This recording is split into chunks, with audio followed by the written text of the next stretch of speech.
For this study, I examined how key economic factors influence the U.S. public's opinion of East Asia. The examination was conducted using the Chicago Council on Foreign Affairs Public Opinions and Foreign Policy Survey of the United States from 2006. The study was performed by selecting independent variables which were identified as representing important economic positions of the American public. The variables were selected through examination of related literature. In order to create a dependent variable which represented favor towards East Asia, an index was created which aggregated feelings towards individual Asian nations. Once these variables were correctly selected and coded, it was possible to run a regression which displayed the variance in opinion within the index accounted for by the independent economic variables. After the initial regression was run, a second regression was conducted controlling for respondents' current opinions on the influence of the U.S. This was conducted in order to ensure that it wasn't simply a view that the U.S. was able to ultimately control trade through international dominance which had caused the economic factors related to trade to appear causal. Finally, party affiliation was selected for and regressions were run. This was performed as a result of literature review which indicated that people were very susceptible to party ideology. When examining issues related to opinions towards East Asia in this course prior, it was found that economic indicators tended to have greater effects than other demographic indicators, such as ethnicity. A review of relevant literature found indications that economic factors would correlate positively with favor towards East Asia. Particularly, Gillespie found that people with greater economic or corporate interests had a greater chance of being interested and supportive of East Asia. While historically this was limited by the economic strength of Asia, Powell explains that the populace is seeing Asia as being increasingly economically tied to the U.S. This suggests that currently the more economically minded one is, the more they will favor East Asia. This tie to the view of the current strength of America led to controlling for the view on current American influence.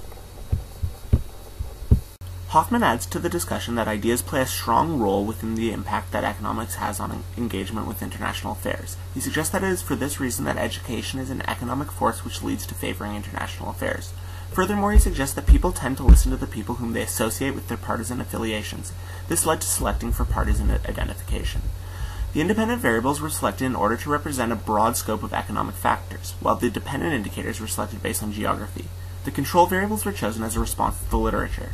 The independent variables which were tested to find their effects on feelings towards East Asia were income, education, expected U.S. influence in 10 years, belief that international trade will have a positive effect on one's life, and belief that international trade will have a positive effect on consumers like you. It was hypothesized firstly that income and education were correlated positively with a favorable view towards East Asia. Secondly, it was hypothesized that positive views of international trade and U.S. strength in the future would result in a greater sense of warmth towards East Asia. Finally, it was hypothesized that Republicans would inherently be in greater support of East Asia, whereas non-Republicans would be more influenced by economic factors. This hypothesis was made as a result of the Republican Party platform explicitly stating support for East Asia, whereas the Democratic platform did not explicitly dictate how its subscribers should view that region. Thus, in accordance with Hoffman, Republicans are more likely to simply follow the party line, while non-Republicans will listen to the other factors at play. We first run the regression to understand the economic indicators' effects on the individuals' opinions of East Asia. In aggregate, they explain 15.7% of the variance, which is a small but significant explanation. All of the independent variables are significantly related, with trade's value to customers, education, and future U.S. influence having the greatest effect, as seen by their relatively high beta scores. Income has a significant effect, but it is the weakest by a significant amount. The views on international trade are much more similar than the other independent variables, but a tolerance of almost 0.6 indicates a lack of multicollinearity. This in general suggests that the economic indicators have a significant relationship to the opinion of East Asia and explain a small but relevant amount of variance in opinion. I then controlled for current view of U.S. influence. Such a view is negatively correlated with opinion of Asia and is significant but has a very small effect on opinion. Furthermore, and most importantly, the B-scores do not change very much for any of the indicators, suggesting that the effect which does occur is independent and thus the results are replicated. This reinforces that it is in fact these economic indicators which lead to an explanation of opinion of East Asia. Partisan associations were then selected for, with independent regression being run for Republicans and non-Republicans. For Republicans, favor of East Asia is significantly less indicated by economic factors. In these cases, these factors only explained 11.2% of the variance. Also of note is that the constant is much higher at 109.69, showing that Republicans are more likely to be in favor of East Asia, other factors aside. Additionally, for Republicans, income, education, and positive view of international trade were no longer significantly related to opinion of East Asia. This suggests that for Republicans, these economic factors are not primary in explaining view of East Asia. In the regression for non-Republicans, these economic factors explain 17.8% of the variance in opinion of East Asia. This is a much greater percentage, showing that for those who do not follow the Republican Party specifically, economic issues are of greater importance when determining how much they support Asia. In this case, all the indicators are significant predictors. In controlling for a view of current U.S. influence, we see an example of replication, with U.S. influence not interacting with the effect that economic indicators have on feeling towards East Asia. Its effect is unique and separate. For partisan association, we find that which party's beliefs you ascribe to specify whether the economic factors are a significant and strong indicator.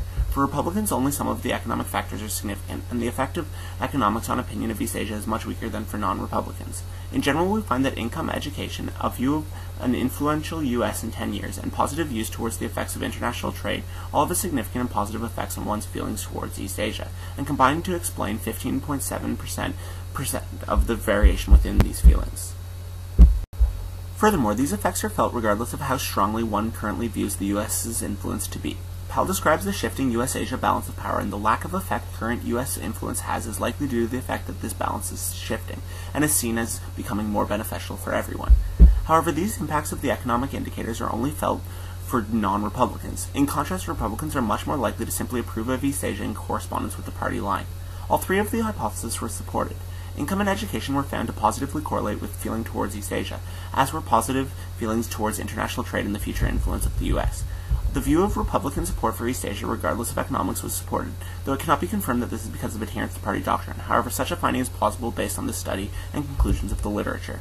Generally, the study shows that in the current economic climate, economics play an important role in determining support for East Asia, in the absence of a public who is told what to think by their political party. The next step of the study would be to examine whether views of the economic strength of East Asia specifically lead to a favorable feeling towards it. For the purpose of the study, it was accepted generally that the American public found Asia to be economically worthwhile. However, this could be tested in order to further support that America's feelings towards Asia are economically motivated.